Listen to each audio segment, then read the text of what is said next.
ખેડૂત મિત્રો, ઘણા બધા લોકોનો પ્રશ્ન એ હોય છે કે 1 વીઘા કે 2 વીઘા ખેતીની જમીનનો વેચાણ દસ્તાવેજ થાય કે નહીં. એટલે કે સરકારે જે ક્રાઇટેરિયા નક્કી કર્યો છે કે ભાઈ ઓછામાં ઓછી 2.5 વીઘા ખેતીની જમીન છે, વધારેમાં વધારે 2.5 વીઘા ખેતીની જમીન છે તેનો દસ્તાવેજ થઈ શકે. પરંતુ ઘણા બધા ખેડૂત મિત્રો છે તેનો પ્રશ્ન એવો હોય છે કે અમારે 1.5 વીઘાનો દસ્તાવેજ કરાવવો છે કે પછી 1 વીઘાનો દસ્તાવેજ કરાવવો છે. તો આવામાં કઈ રીતે તે ખેતીની જમીનનો દસ્તાવેજ થઈ શકે તેના વિશે વાત કરું દોસ્તો.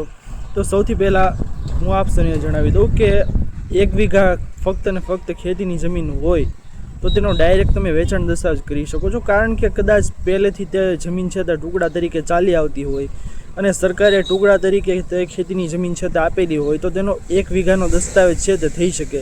એ કટકો 1 વીઘાનો પણ હોઈ શકે, અડધા ગુઠ્ઠાનો પણ હોઈ શકે, 2 ગુઠ્ઠાનો પણ હોઈ શકે, 5 ગુઠ્ઠાનો પણ હોઈ શકે.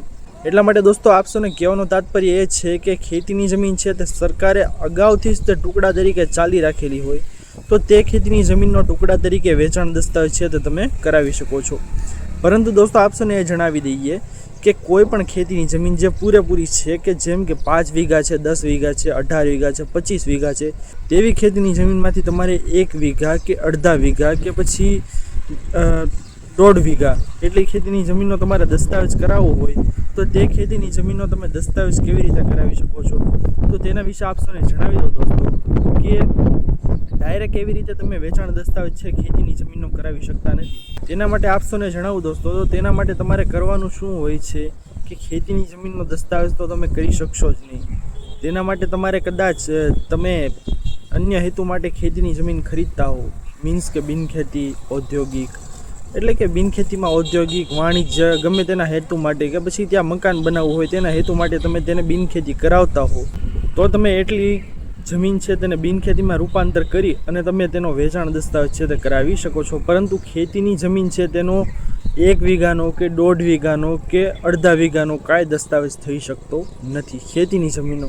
હા, એ વાત અલગ છે કે તમે ઘર મેળે લખાણ કરાવી અને તેને કાયદેસર રીતે બધા સાક્ષીઓની રૂબરૂમાં ટૂંકમાં તમે તે જમીન છે તે ખરીદી શકો છો. પરંતુ તેનો દસ્તાવેજ છે તે નહીં થાય. તે જમીન છે તે ઓનલી ફોર જે કોઈ પણ વ્યક્તિ છે તેના ખાતે જ રહેશે. ફક્ત ઘર મેળે તમે લખાણ એવું કરાવી શકો છો.